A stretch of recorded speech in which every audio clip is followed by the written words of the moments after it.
In this section, we're going to take a look at the Jacobi symbol.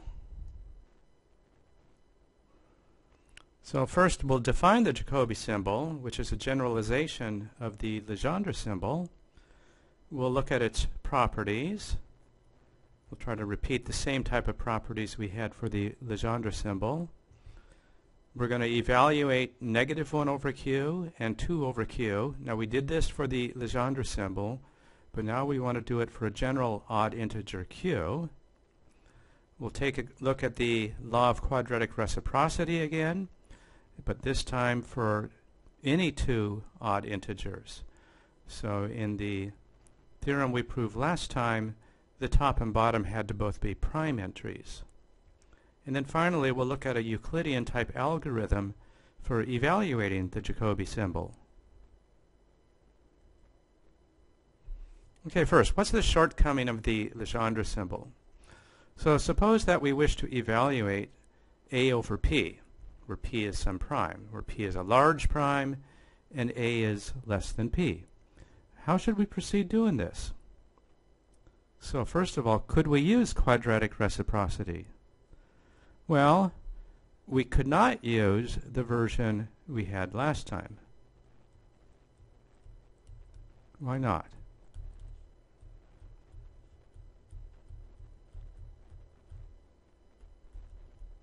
Last time. And the problem is, in order to use that, I would have to know ahead of time that a is a prime. Well, if somebody just hands me this value a, I don't want to waste my time determining whether a is a prime. And what would happen if we found out that a was a composite? Well, if a was composite, we couldn't proceed at all with quadratic reciprocity. So what can we do then? Well, there's two approaches we've seen so far. We could use Euler's criterion and calculate a to the p minus 1 over 2 mod p, but that's a rather difficult task if p is large. Or we could factor the number a into prime factors, use the multiplicative property of the Legendre symbol, so now the top entry is a prime, and then I could proceed using quadratic reciprocity. The problem there is the very first step. Factoring is an extremely difficult task, and so I don't want to be faced with the task of factoring a big number. So we need to generalize the Legendre symbol to handle non-prime entries. And this is done using the Jacobi symbol.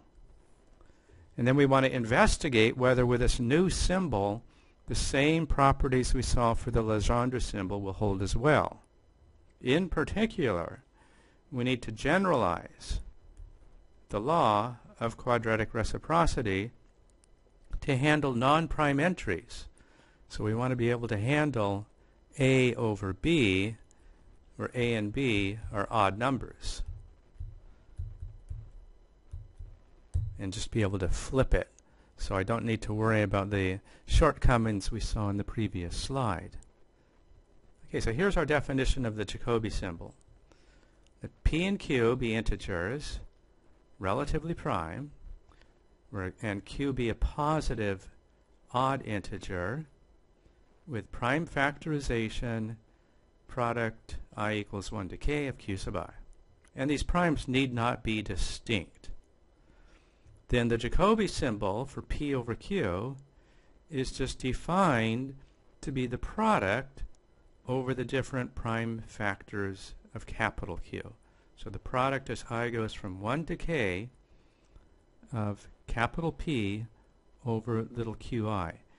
And this is not a circular definition because what we have on the right-hand side is just the ordinary Legendre symbol.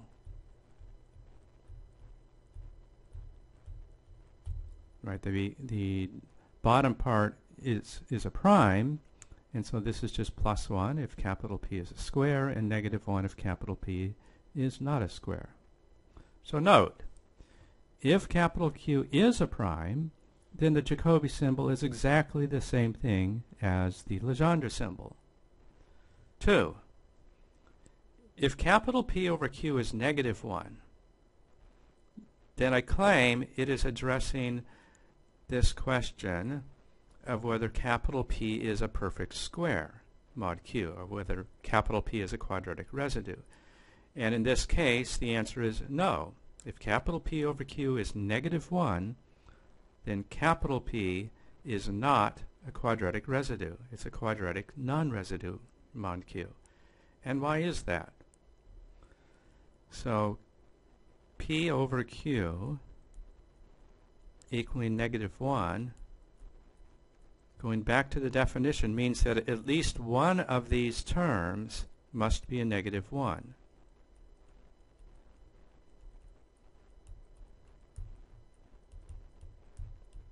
For some Qi. And that means that capital P is not a square mod Qi. So x squared congruent to P mod Qi has no solution. And if this has no solution, then certainly the congruence with a larger modulus has no solution. Item 3. Well, what happens if the Jacobi symbol comes out to be +1? Do we get to conclude that capital P is a quadratic residue? And unfortunately, the answer is no. We can make no conclusion if the Jacobi symbol comes out to be a +1 when this denominator capital Q is a composite number. And the problem is that these individual terms, you can have a product of -1s come out to be a +1. So it's possible that there is no solution to the congruences mod the individual Qi, and yet the Jacobi symbol will come out to be a +1. So for example, 2, 9 is 1, but 2 is not a square mod 9. So let's see, why is that? What is 2, 9? So by definition, you leave the top fixed, and you factor the bottom. So this is just 2, 3, 2, 3. And that's trivially equal to 1. It's just 2, 3 squared. And yet, is 2 a square mod 9? So consider this, x squared congruent to 2 mod 9. Can we solve that? Well, if we could solve that, that would imply that x squared is congruent to 2 mod 3. But 2 is a quadratic non-residue, so there's no solution. Okay, so that's one thing to be careful about with the Jacobi symbol. The outcome of a +1 does not mean the top is a quadratic residue. Okay, let's repeat some of the properties we've seen for the Legendre symbol. So we have these multiplicative properties. That Q and Q prime be positive odd integers, P and P prime be integers such that we have this relatively prime condition. Then I claim that P over Q, Q prime is P over Q times P over Q prime. So it is multiplicative in the denominator. And part 2, it is multiplicative in the numerator. So this is a property we saw for the Legendre symbol already.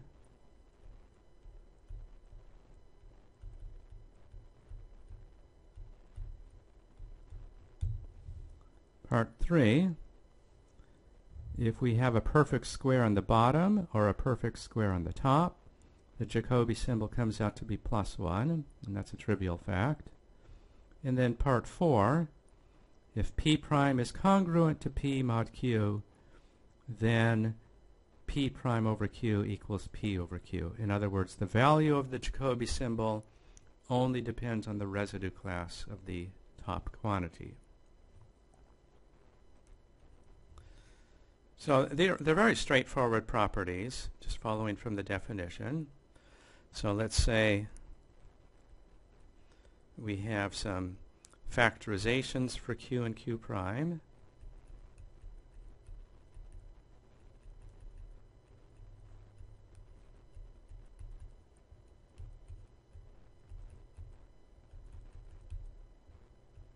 So like this, where the QI's and QI primes are primes.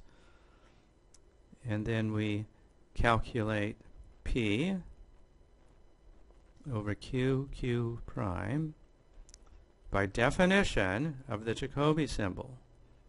We take the product over all of the different prime factors in the denominator. So we first of all take the product over all of the QI's. The top you just leave alone. And then we have to take the product over all the prime factors sitting in Q prime.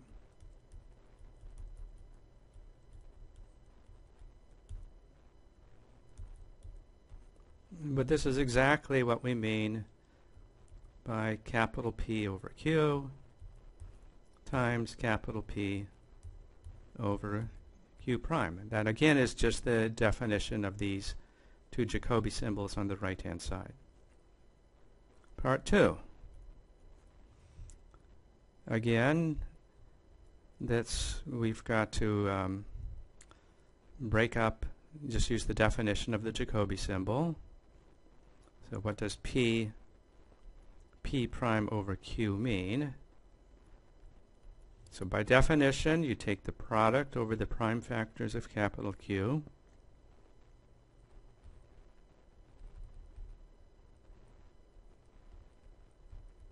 So I leave the top number alone. And then the product over there is no Q prime in this case, so just the product over the prime factors of capital Q. And now we use the fact that this is a Legendre symbol right here, so I can use its multiplicative property.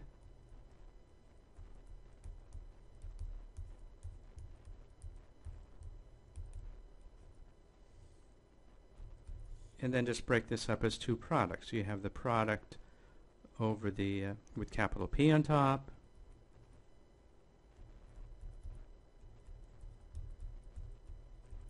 and you'll have a product with the capital P prime on top, and this first one is capital P over capital Q,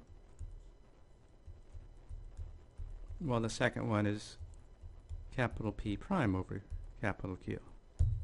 And that's all there is to it.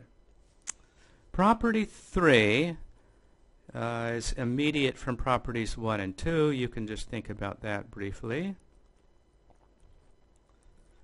And then property 4. So suppose P is congruent to P prime mod Q. And that Q is this product over a variety of prime factors, little qi. Well then, P is congruent to P prime mod each one of these prime factors. And so that would imply that the Legendre symbol for P over Qi is equal to the Legendre symbol for P prime over Qi. And that would mean, therefore, that if I take the product of these Legendre symbols, it would be the same as the product of these Legendre symbols. And on the left-hand side, what am I looking at? That's just the definition of P over capital Q, and the right-hand side is the definition of P prime over capital Q. Okay, next let's repeat these evaluations of -1 over Q and 2 over Q. So we've seen this last time for the Legendre symbol, where capital Q happens to be a prime. So -1 over Q is -1 to the Q minus 1 over 2. So that was just the cute trick for expressing a value that's plus 1 if Q is 1 mod 4 and negative 1 if Q is 3 mod 4. And that 2 over Q equals this expression, which comes out to be plus 1 if Q is plus or minus 1 mod 8, and negative 1 if Q is plus or minus 3 mod 8. So let's let Q be a product over different prime factors, like this. How do we get negative 1 Q? And we just go back to definition. So the definition is take the product over those prime factors. And now these are primes, so we can use the evaluation we did for the Legendre symbol.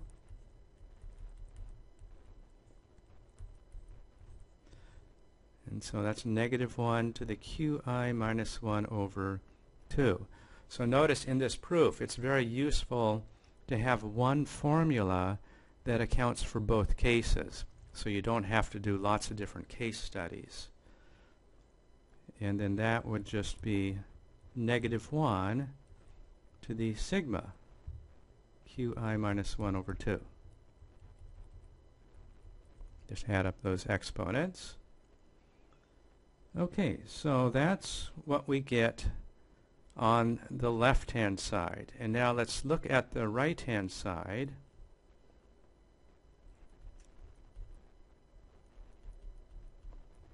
This is the same as negative 1 to the product I equal to 1 to k of Qi minus 1 over 2. And our goal is to show that these two quantities are equal, which means we need to show that the exponents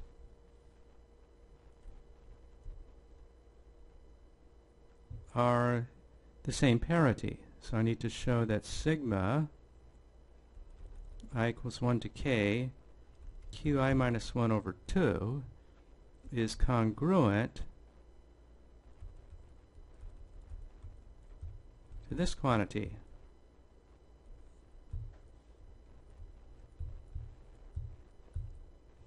Now keep in mind, we're not looking at fractions here. These Qi's are odd primes, so these are just integers. And this is an even number on top here, so this is just an integer. And to show that these two integers are congruent mod 2, that's equivalent to showing that sigma I equals 1 to k of Qi minus 1 is congruent to this product minus 1 mod 4. So I just multiply everything through by 2 there. Okay, so let's write that down on the next slide. Product, sigma Qi minus 1 should be congruent to the product of the Qi's minus 1.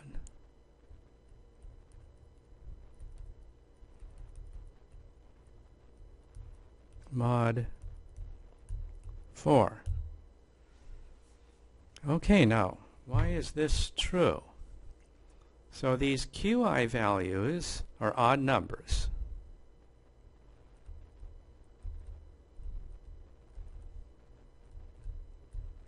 Are odd primes. And so each Qi is congruent to 1 or negative 1 mod 4. If Qi is congruent to plus 1, let's look at its contribution to the inequality, to the congruence in star. So if qi is congruent to plus 1 mod 4, then qi minus 1 is 0, so it makes no contribution to the left side.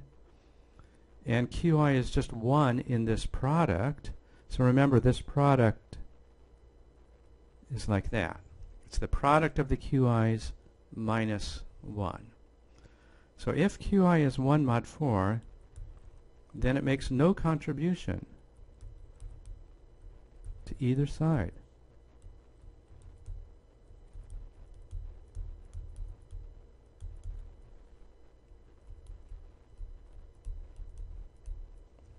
And so we can throw it away from both sides.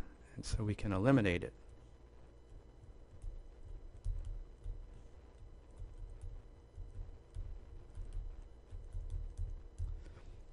Therefore, we may assume at this point that all of the qi's remaining are congruent to negative 1 mod 4. So we may assume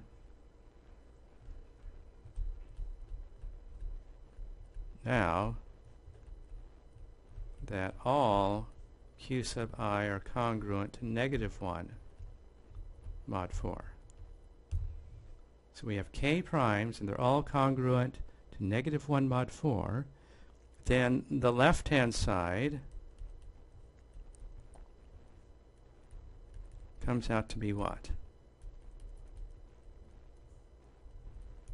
Mod 4. So this is qi is congruent to 3, in other words, so this would just be 2k mod 4. And the right-hand side would be, which is equal to this product of the qi's, minus 1. So each qi is congruent to negative 1.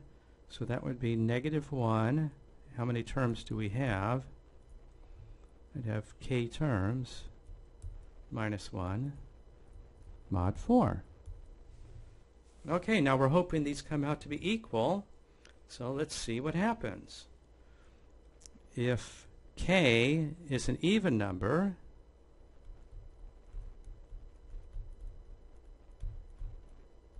then what do you get on the left-hand side? The left-hand side would be congruent to 2 times an even number mod 4. That's 0 mod 4. And the right-hand side would be plus 1 minus 1, which is 0 mod 4. Let's just do it like this.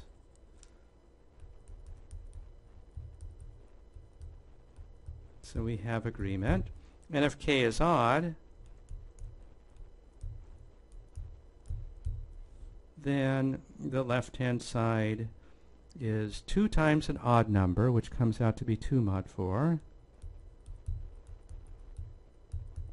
And the right-hand side is also 2 mod 4.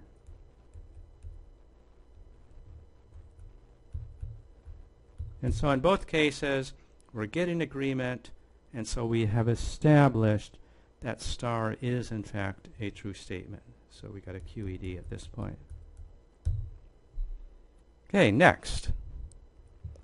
What about the evaluation of 2 over Q? So again, capital Q will let be a product over QI's.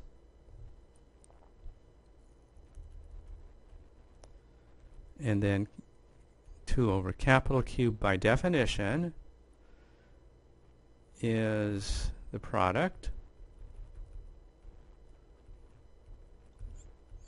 over the individual prime factors. And now we can use the formula for the Legendre symbol. So it was negative 1 to the qi squared minus 1 over 8. So I'm going right back. This quantity right here we found was a valid formula provided that the denominator was a prime. We did that last time. Qi squared minus 1 over 8, which equals negative 1 to the sigma I equaling 1 to k of qi squared minus 1 over 8. Okay, so that's what I get for capital 2Q, and our goal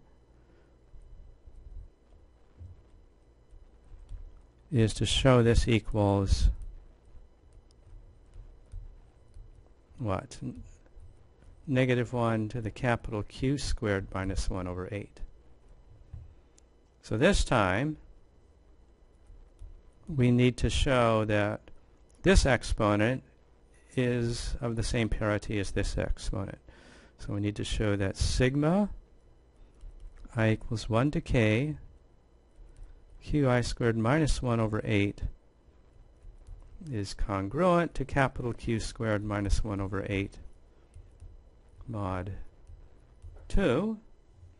Or in other words, multiplying everything through by 8,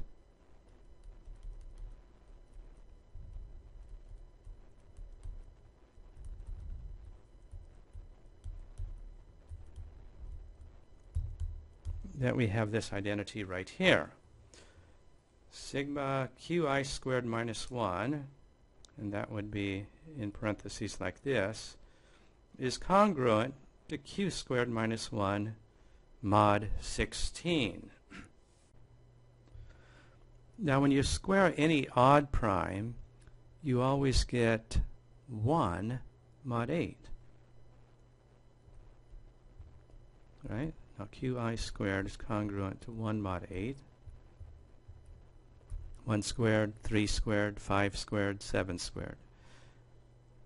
So this implies that qi squared is always congruent to 1 or 9 mod 16. So those are the two types of cases we want to consider in this contribution here. So moving on to another slide. So keep in mind this is our goal.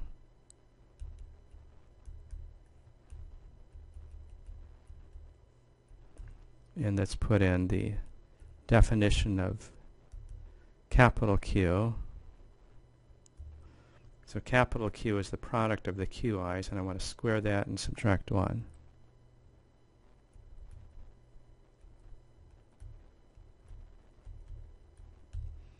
Okay, this time, if qi squared is plus 1 mod 16, it makes no contribution to either side. So if qi squared is 1 mod 16, it makes no contribution to either side. And so we can assume that all of the QI's, when you square them, are 9 mod 16.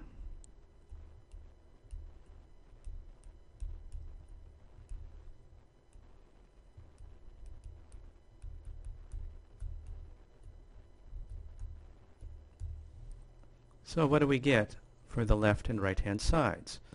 So then the left hand side, if all of these are 9s, each term is 8, so that would just be 8k mod 16. And the right hand side, if each one of these terms is a 9, that would just be 9 to the k power minus 1 mod 16. Okay, now notice 9 squared is 81, which is congruent to 1 mod 16. So 9 is of order 2 mod 16, which says that whenever k is even, the right-hand side will come out to be 0. So now let's consider again the two cases. So if k is even, then the left-hand side is 8 times an even number, which is 0, mod 16. And the right-hand side is also 0.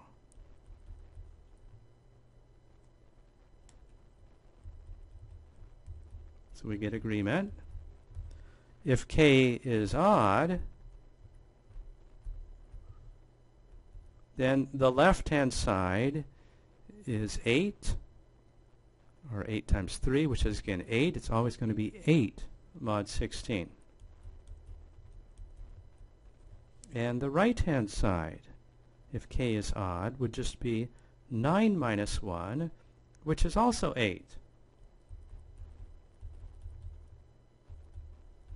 So we are very fortunate how all of this works out. So again, we get total agreement for both cases, QED.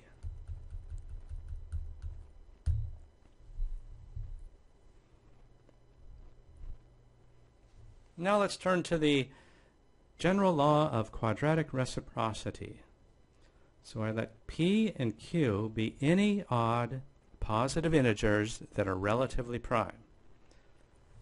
Then I claim that we get exactly the same law as if P and Q were primes. So capital P over Q times capital Q over P is just negative 1 to the P minus 1 over 2 times Q minus 1 over 2. In other words, capital P over Q equals capital Q over P unless both entries are congruent to 3 mod 4. And again, you should think of that the verbal statement rather than the formula when you're actually carrying out the computations. So proof. It's only in the proof where we like this elegant formula expression. Capital P, so we have to have some prime factorizations. So let's say capital P looks like this, capital Q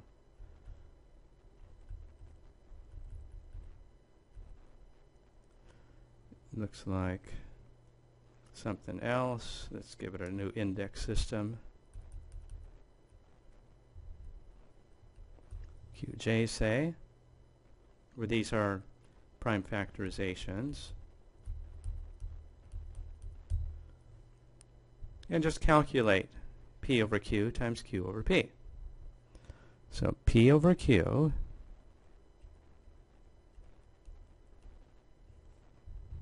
is equal to what? So by definition, it's the product as J goes from 1 to L of capital P over QJ. So that's the definition of the Jacobi symbol. Then we use the multiplicative property of the Legendre symbol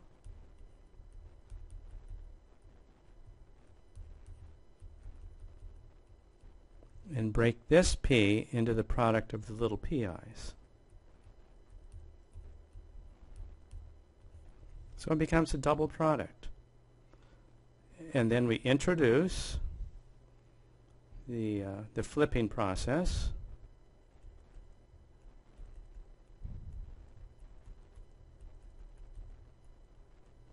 So these are both odd primes at this point. So odd primes on the top and bottom, and they're distinct. Why are they distinct? Because capital P and capital Q were relatively prime. So the PI's never equals a QJ. So we can use the law of quadratic reciprocity for primes and say that this is negative 1 to the PI minus 1 over 2 times QJ minus 1 over 2 times QJ over PI. Okay, now let's break off the negative 1 pieces, and we break off these pieces. So you're going to have negative 1 to a sum, a double sum over j's and i's,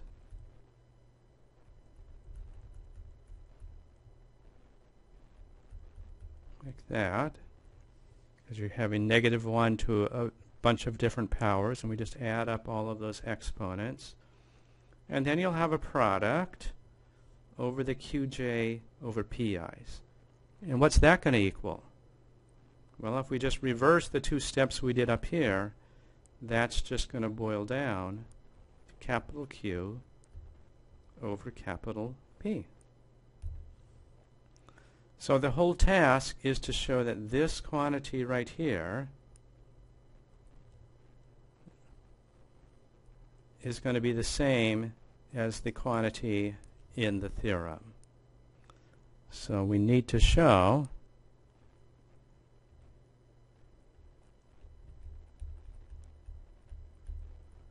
that this quantity, this double sum,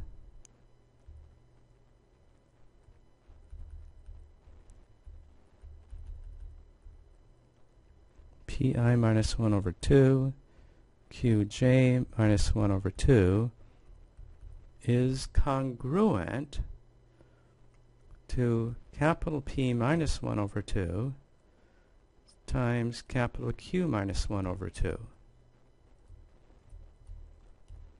mod 2.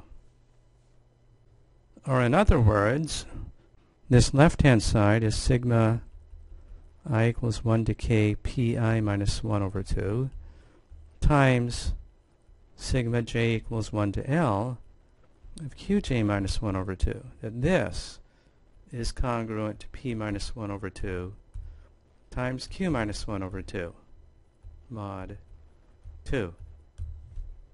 But if you'll recall a couple slides ago, we just proved this.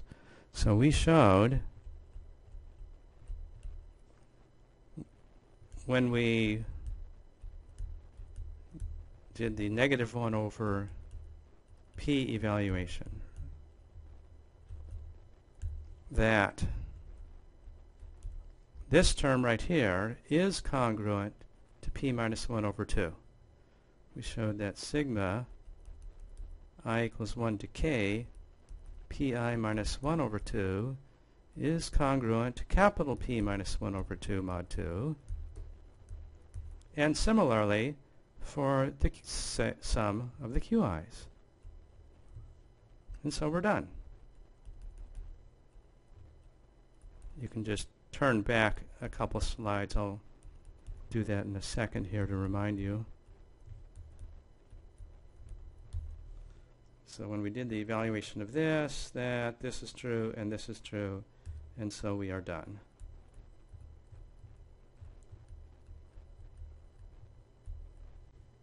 Let me just go back. Right in here. We were trying to show that sigma qi minus 1 over 2 is congruent, just like that.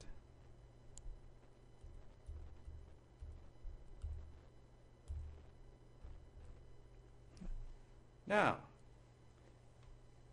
the goal, remember, in introducing the Jacobi symbol was to come up with a way of evaluating the Legendre symbol in an efficient manner. So let's see how we can do it now. I claim we get a Euclidean type algorithm. So let's let a and b be any two positive integers with b an odd value. And I'm going to construct an algorithm that's going to do two things. It's going to calculate the greatest common divisor of a and b and determine at the same time the value of the Jacobi symbol, a over b. So first, we reduce a mod b. So we're trying to calculate a over b. And we've seen that, okay, that only depends on the value of a mod b. So we reduce capital A if it happens to be bigger than b. So let's say a is congruent to a1, where a1 is less than b. Then I factor a1 by pulling off all of the powers of 2. That type of factorization is easy. You can always test whether a number is divisible by 2. So we write it as 2 to the k times some a2, where a2 is odd, and a2 will be strictly less than b, of course. So we get capital A over B is equal to A1 over B, and then A1 is 2 to the k A2. I pull off the 2k using the multiplicative property of the Jacobi symbol times A2 over B, and again use the multiplicative property, and then 2 to the k is just 2 over B raised to the kth power times A2 over B. Now 2 over B can be evaluated using the theorem we just proved. We just look at the value of B mod 8, and I just write down, is this a plus 1 or is this a negative 1? And so we can dispense with this term in the evaluation. Then I employ quadratic reciprocity, because A2 and B are both odd numbers, and if we have that A and B are relatively prime, then B and A2 would be relatively prime. And so we would obtain that A2 over B is this plus or minus sign right here times B over A2.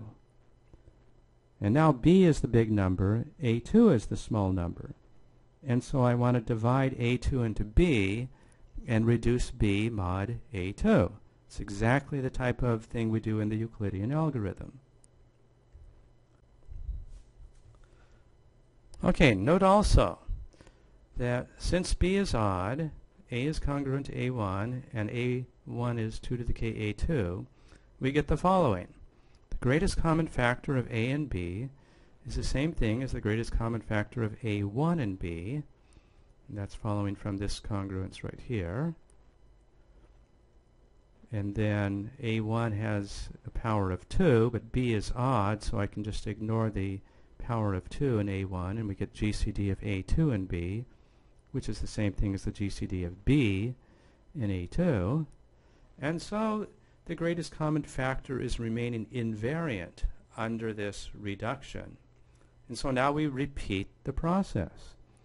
We have smaller numbers, where B is now the bigger number, and I reduce B mod A2, and essentially follow a Euclidean algorithm. So when does the process stop? The algorithm will stop when we obtain a 0 or 1 in the top position of the Jacobi symbol. If it's a 0, then it turns out that A and B, the numbers we started with, were not relatively prime to begin with. And the GCD of A and B is just the entry below the 0 in that Jacobi symbol. So in this case, note, we do not have a true Jacobi symbol. So the Jacobi symbol is just a tracking device in this case that's allowing us to calculate the GCD. If we obtain a 1, then A and B are in fact relatively prime, and so we did have a genuine Jacobi symbol, and then we have successfully evaluated it by going through this process. So it's going to do both of these things. And so you don't need to know ahead of time whether A and B are relatively prime. Let's do an example. Suppose I want to calculate 187 over 97.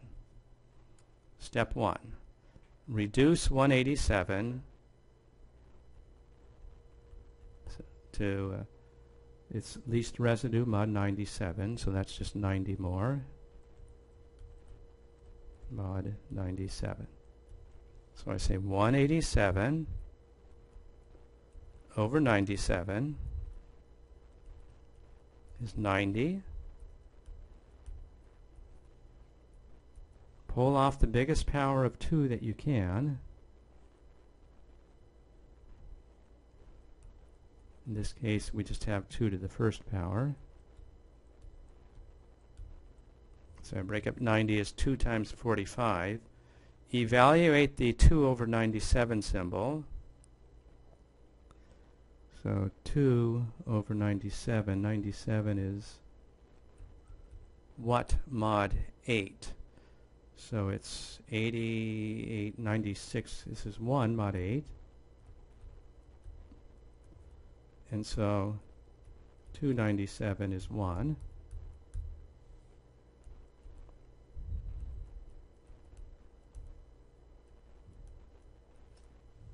Okay, now we don't want to factor. We could factor 45, but I want to pretend these are big numbers and we don't know how to factor. So now I say, these are odd numbers, and so I just flip them, and I don't need to worry about whether they're relatively prime. That will come out in the end.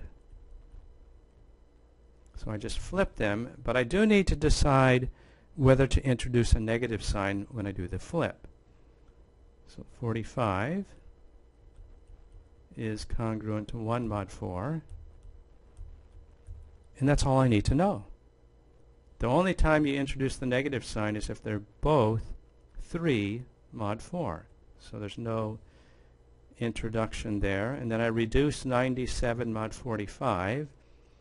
So it is 7 mod 45. And then I don't need to know whether these are primes or whatnot. I just go ahead and flip it. Both are odd numbers. And again, since 45 is 1 mod 4, I can flip it without introducing a negative sign. And then I reduce 45 mod 7, so that's 42 plus 3. Finally, we have a couple odd numbers that are both 3 mod 4, so I do need to introduce a negative sign. And I reduce 7 to 1, and that's where we stop. As soon as you get a 1, we have verified that the two numbers we started with were relatively prime, and we have successfully evaluated the Jacobi symbol.